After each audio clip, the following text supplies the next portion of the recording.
Hello dear students, welcome back. ഇന്ന് നമ്മുടെ കൂടെ ഉള്ളത് ലുബിന മോൾ. നീറ്റിൽ വളരെ നല്ല ഒരു സ്കോർ ചെയ്തിട്ടുണ്ട്.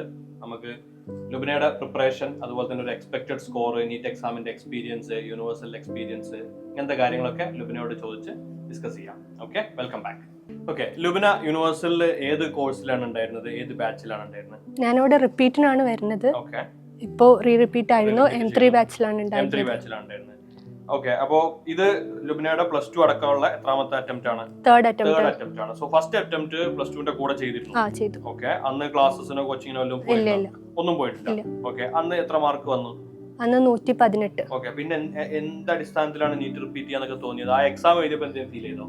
ഫസ്റ്റ് ചാൻസ് എക്സാം കിട്ടാൻ പറ്റുന്നുള്ള, അതായത് എഴുതിയപ്പോഴാണ് അതിലുള്ള ക്വസ്റ്റ്യൻസ് ഒക്കെ നമുക്കും പഠിച്ചാൽ കിട്ടുന്ന. ഓക്കെ, അപ്പൊ ഫസ്റ്റ് ചാൻസിലൊക്കെ പ്രിപ്പറേഷൻ ഒന്നും ഇല്ലാതെ എഴുതി പോകുന്ന ആളുകൾ ശ്രദ്ധിക്കുക. നിങ്ങൾക്ക് മനസ്സിലായിട്ടുണ്ടാവും എക്സാം എഴുതിയിട്ടുണ്ടെങ്കിൽ അതിൽ കാണുന്ന പല ക്വസ്റ്റ്യൻസും നമുക്ക് ഒന്ന് ശ്രദ്ധിച്ചിരുന്നെങ്കിൽ, അല്ലെങ്കിൽ നമ്മൾ കണ്ടു പരിചയമുള്ള അങ്ങനത്തെ നമുക്ക് ചെയ്തെടുക്കാൻ പറ്റുമെന്ന് തോന്നുന്ന ക്വസ്റ്റ്യൻസ് ആണെന്നുള്ള ആദ്യത്തെ ഒരു അറ്റംപ്റ്റിലാണ് മനസ്സിലാവുക. ഓക്കെ, എന്നിട്ട് റിപ്പീറ്റ് ചെയ്യാൻ ഓക്കെ, എന്നിട്ട് ഫസ്റ്റ് റിപ്പീറ്റ് സമയത്ത് എത്ര മാർക്ക് വരെ വന്നു? 579 മാർക്ക് വന്നു. കഴിഞ്ഞ വർഷം ഓൾമോസ്റ്റ് കട്ട് ഓഫ് വന്നത് 610 ആണ്. എന്ന് വെച്ചാൽ വളരെ ചെറിയൊരു ഡിഫറൻസ്, ഒരു 31 മാർക്കിന്റെ ഡിഫറൻസ് ആണല്ലോ. എന്ന് വെച്ച് കഴിഞ്ഞാൽ അറൌണ്ട് 6 ക്വസ്റ്റ്യൻസിന്റെ ഡിഫറൻസ് ആണ് പറയുന്നത്. ഓക്കെ, അപ്പൊ അത് കഴിഞ്ഞിട്ട് വേറെ ഏതെങ്കിലും കോഴ്സിന് ജോയിൻ ചെയ്യണം അല്ലെങ്കിൽ അങ്ങനെ എന്തെങ്കിലും തോന്നിയോ വീട്ടിൽ നിന്നോ? ഇല്ല, എല്ലാവരും സപ്പോർട്ട് ആയിരുന്നു. എനിക്കും താല്പര്യം ഡെഫിനറ്റ്ലി റിപ്പീറ്റ് ഉറപ്പിച്ചു. അപ്പൊ തന്നെ യാതൊരു സംശയം അതിലുണ്ടായിട്ടില്ല. ഓക്കെ, അങ്ങനെ റിപ്പീറ്റ് ചെയ്യാൻ വീണ്ടും വന്നു. ഓക്കെ, റിപ്പീറ്റ് ചെയ്യുമ്പോൾ ഫസ്റ്റ് ചാൻസിൽ ഫസ്റ്റ് ടൈം റിപ്പീറ്റ് ചെയ്യുന്നതും സെക്കൻഡ് ടൈം റിപ്പീറ്റ് ചെയ്യുന്നതും തമ്മിൽ എന്താണ് വ്യത്യാസം ഫീൽ ചെയ്തത്? എന്തൊക്കെ മാറ്റങ്ങളാണ് തോന്നിയത്? ഫസ്റ്റ് റിപ്പീറ്റില് പോർഷൻസ് ഫുൾ കവർ ആയിരുന്നില്ല. അതിന് കാരണം +2 ഒന്നും അറിയാതെയാണ്, എന്റെ കാര്യത്തിൽ ഒന്നും അറിയാതെയാണ് ഞാൻ റിപ്പീറ്റിന് വന്നിട്ടുണ്ടായിരുന്നു. അപ്പോ എന്നിട്ട് പഠിച്ചെടുത്ത് ആയിണ്ടായില്ല. അതായത് +2ന്റെ കൂടെ +1 കൂടെ നമ്മൾ ഒരു എൻട്രൻസ് ഓറിയന്റഡ് ആയിട്ട് ആ ഒരു ലെവലിൽ കൺസെപ്റ്റ് കാര്യങ്ങളോ മനസ്സിലാക്കിയിട്ടുണ്ടാവില്ല. അതിനുശേഷം റിപ്പീറ്റിന് വന്നപ്പോഴാണ് കുറെ കാര്യങ്ങൾ പഠിച്ചിട്ടുണ്ടാവുക. അപ്പോൾ ഫൈനൽ എക്സാം ആയപ്പോഴേക്ക് മുഴുവൻ ചാപ്റ്റർ ഒക്കെ കഴിഞ്ഞിട്ടുണ്ടെങ്കിലും നമ്മളായിട്ട് പഠിച്ചെത്താനുള്ളതും ക്വസ്റ്റ്യൻസ് ഒക്കെ ബാക്കിയുണ്ടായിരുന്നു. അപ്പോൾ അടുത്ത വർഷം, അതായത് ഈ ലാസ്റ്റ് ടൈമിൽ ചെയ്ത സമയത്ത് ഫുള്ള് കവർ ചെയ്തു. തുടക്കം മുതൽ എന്തൊക്കെയാ ചെയ്തിരുന്നത്? എല്ലാ ഭാഗവും തറവായി പഠിച്ചു. വീണ്ടും ക്വസ്റ്റ്യൻസ് ചെയ്തു. എല്ലാ ഭാഗത്തുനിന്നുമുള്ള ക്വസ്റ്റ്യൻസ് എടുത്ത് ചെയ്തു. ഓക്കെ, അതായത് ഇപ്പോ ഫസ്റ്റ് റിപ്പീറ്റ് സമയത്ത് ക്വസ്റ്റ്യൻസ് കവർ ചെയ്യാത്ത ഒരുപാട് ടോപ്പിക്കുകൾ ഉണ്ടാവും. അതൊക്കെ സെക്കൻഡില് എല്ലാ ടോപ്പിക്കും ഫിനിഷ് ചെയ്തു. അതിലുള്ള എല്ലാ ക്വസ്റ്റ്യൻസും കവർ ചെയ്തു. ഓക്കെ, വേറെ എന്തൊക്കെ കാര്യങ്ങളാണ് എക്സാമിന് വേണ്ടിയിട്ട് പ്രിപ്പറേഷൻ ഉണ്ടായിരുന്നത്? ലൈബ്രറീസ് കാര്യമായിട്ട് ഉപയോഗിക്കുന്ന ഒരാളായിരുന്നു? അല്ല. ഓക്കെ, അപ്പൊ പിന്നെ പ്രോബ്ലംസ് ഒക്കെ എവിടുന്നാ ചെയ്യാം? പ്രോബ്ലംസ് മെറ്റീരിയൽസും MTG അതായത് ചാമ്പ്യൻ, MTG ചാമ്പ്യൻ, ഫിസിക്സും കെമിസ്ട്രിയും, ബയോളജി സെങ്കേജ് ബുക്ക് യൂസ് ചെയ്തിരുന്നു. അതിലുള്ള ക്വസ്റ്റ്യൻസ് ഫിനിഷ് ചെയ്യും. ഓക്കെ, കുറെ ടോപ്പിക്കിന്ന് പുറത്തു വരുന്ന ക്വസ്റ്റ്യൻസ് ഉണ്ടായിരുന്നു, NCERT പുറത്തു വരുന്ന. അത് വലിയ കാര്യമായിട്ട് എടുക്കൂല. ചെയ്യാൻ പറ്റുകയാണെങ്കിൽ ചെയ്യും, ഇല്ലെങ്കിൽ ഒഴിവാക്കും. ഓക്കെ, പിന്നെ അത് കൂടാതെ വേറെ മെറ്റീരിയൽസ്, നമ്മുടെ ഇവിടുത്തെ ഡിസ്കഷൻ മെറ്റീരിയൽസ് ഒക്കെ, അതിലുള്ള ക്വസ്റ്റ്യൻസ് ഒക്കെ ഫിനിഷ് ചെയ്തിരുന്നു. ഓക്കെ, എല്ലാ ക്വസ്റ്റ്യൻസും 2 റൗണ്ട്. അത് കൂടാതെ വേറെ അഡീഷണൽ മെറ്റീരിയൽസ് എന്തെങ്കിലും ഫോളോ ചെയ്തിരുന്നു? പുറത്തുനിന്ന് കിട്ടുന്ന, എന്നുവെച്ചാൽ എവിടുന്ന് ക്വസ്റ്റ്യൻസ് കിട്ടിയാലും അത്രേ ഉള്ളൂ. ഓക്കെ, ഇന്ന മെറ്റീരിയൽ എന്നുള്ള ഒരു ഒന്നുമില്ല. അതായത് അപ്പൊ അങ്ങനെയാണെങ്കിൽ വേറൊരു ഇഷ്യൂ ഉണ്ടല്ലോ, അപ്പൊ സിലബസിന്റെ ഉള്ളിലാണോ പുറത്താണോ എന്നുള്ളത് കൃത്യമായിട്ട് ഐഡന്റിഫൈ ചെയ്യാൻ പറ്റും നിങ്ങൾക്ക്? ഏറെക്കുറെ. സോ അതൊരു ഇമ്പോർട്ടന്റ് കാര്യമാണ്. ചില സ്റ്റുഡൻസിന് ക്വസ്റ്റ്യൻസ് കണ്ടു കഴിഞ്ഞാൽ അത് നമ്മുടെ സിലബസ് ഇപ്പോൾ ഒരു ജെയിന്റെ ലെവലിലുള്ളതാണോ, നീറ്റിന്റെ ലെവലിൽ ആവശ്യമില്ലാത്തതാണോ, ആവശ്യമുള്ളതാണോ എന്ന് ഐഡന്റിഫൈ ചെയ്യാൻ പറ്റാത്ത ആളുകളാണെങ്കിൽ കൃത്യമായി പ്രിസ്ക്രൈബ് ചെയ്ത ഒരു ബുക്ക് ഫോളോ ചെയ്യണം. ഇനി അതല്ല, നമുക്ക് ക്വസ്റ്റ്യൻസ് കണ്ടു കഴിഞ്ഞാൽ ഓക്കെ ഇത് നമ്മുടെ നീറ്റിന്റെ ലെവലിലുള്ളതാണ്, നമ്മുടെ സിലബസിന് അകത്തുള്ളതാണ്, മറ്റൊരു ക്വസ്റ്റ്യൻ ഇത് നമ്മുടെ ലെവലിന് പുറത്താണ്, അങ്ങോട്ട് നോക്കേണ്ട കാര്യമില്ല എന്ന് നമുക്ക് കൃത്യമായിട്ട് ഐഡന്റിഫൈ ചെയ്യാൻ പറ്റുന്ന ആളുകളാണെങ്കിൽ യു ക്യാൻ ചൂസ് എനി. നമുക്ക് ഏത് മെറ്റീരിയലും ചൂസ് ചെയ്യാം, എന്നിട്ട് നമ്മൾ തന്നെ അതിലൊരു പ്രോപ്പർ ജഡ്ജ്മെന്റിലേക്ക് എത്താൻ പറ്റും. അങ്ങനെയാണല്ലോ. ഓക്കെ, അപ്പൊ കൃത്യമായിട്ട് അത് മനസ്സിലാക്കുക. അങ്ങനെയുള്ളവര് പരത്തിയുള്ള മെറ്റീരിയൽ ഫോളോ ചെയ്യുന്നതിന് കുഴപ്പമില്ല. എന്നാൽ നിങ്ങൾക്കത് കൃത്യമായി ഐഡന്റിഫൈ ചെയ്യാൻ പറ്റുന്നില്ല, നിങ്ങളുടെ കയ്യിൽ കിട്ടുന്ന മെറ്റീരിയലൊക്കെ എല്ലാ ക്വസ്റ്റ്യനും ചെയ്യുക എന്നുള്ള രീതിയിലാണ് നിങ്ങൾ പോകുന്നതെങ്കിൽ അപ്പൊ കൃത്യമായി പ്രിസ്ക്രൈബ് ചെയ്തിട്ടുള്ള ബുക്കുകൾ മാത്രം ഫോളോ ചെയ്യുക. ഇല്ലെങ്കിൽ നിങ്ങൾ പല ക്വസ്റ്റ്യൻസിലും പോയി സ്റ്റക്ക് ആവാൻ സാധ്യതയുണ്ട്. അങ്ങനെ കുടുങ്ങിയിട്ടുണ്ട് എപ്പോഴെങ്കിലൊക്കെ?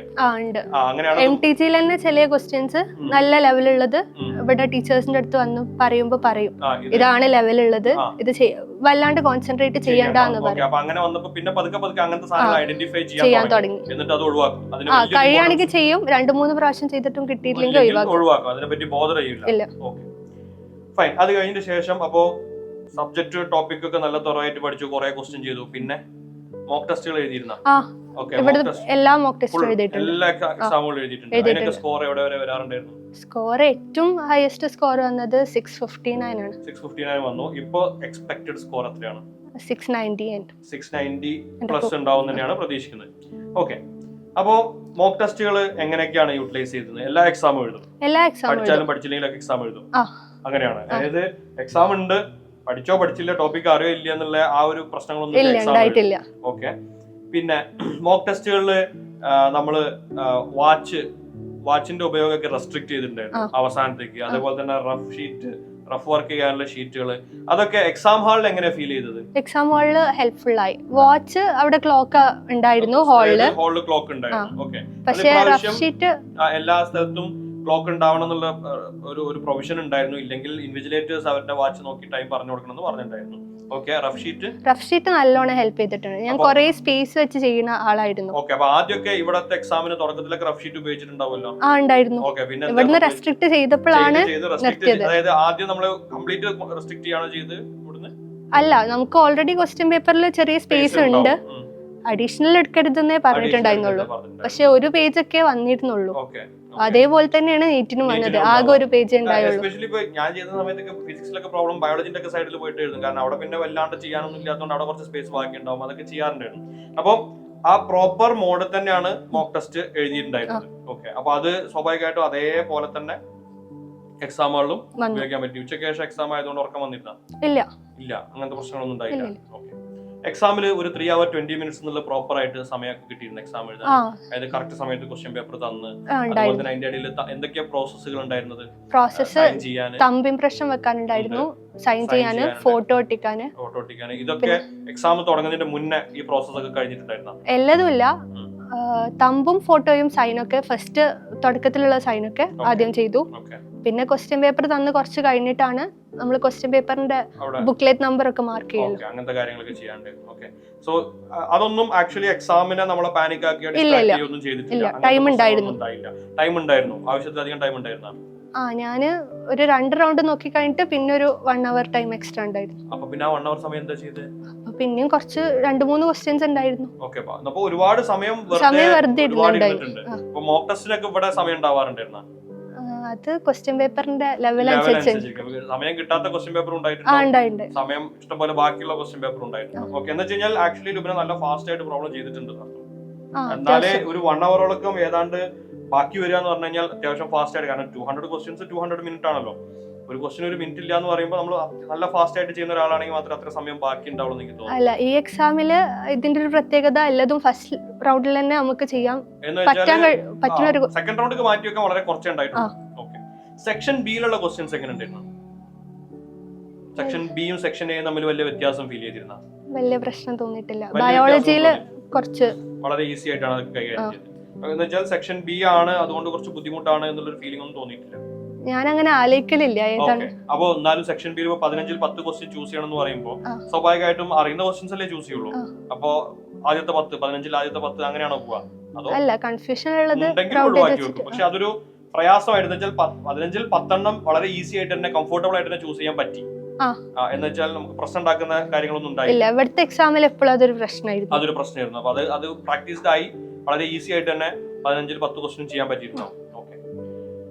അപ്പോ ഇനി എന്താണ് പ്ലാൻ? ഒരു 690+ ഒക്കെ സ്കോർ ചെയ്യുകയാണെന്നുണ്ടെങ്കിൽ ഇന്ത്യയിലെ അത്യാവശ്യം നല്ലൊരു മെഡിക്കൽ കോളേജിൽ തന്നെ ഡെഫിനറ്റ്ലി ജോയിൻ ചെയ്യാൻ പറ്റും. അത് കഴിഞ്ഞിട്ട് ഫ്യൂച്ചർ പ്ലാൻസ് വേറെ എന്തെങ്കിലും തീരുമാനിച്ചിട്ടുണ്ടോ? പ്രത്യേകിച്ച് തീരുമാനമൊന്നുമില്ല. ഓക്കെ. MBBS ചെയ്യണം. പിന്നെ ന്യൂറോളജി താല്പര്യമുണ്ട്. ഓക്കെ. സോ ഹോപ്പ്ഫുള്ളി അതിൽ PG ചെയ്യണം. അതായത് ജനറൽ മെഡിസിൻ കഴിഞ്ഞ് ന്യൂറോളജിയിൽ സൂപ്പർ സ്പെഷ്യാലിറ്റി ചെയ്യണം. ഓക്കെ. സോ ഇത്രയൊക്കെയാണ് ലുബിന മോൾക്ക് നമ്മളെടുത്ത് പറയാനുള്ളത്. സോ വളരെ നല്ല സ്കോറാണ് ലുബിന മോൾക്ക് വന്നിട്ടുള്ളത്. വളരെ നല്ല നല്ലൊരു മെഡിക്കൽ കോളേജിൽ തന്നെ ജോയിൻ ചെയ്യാൻ സാധിക്കട്ടെ എന്ന് ആശംസിക്കുന്നു. Thank you for coming. Thank you.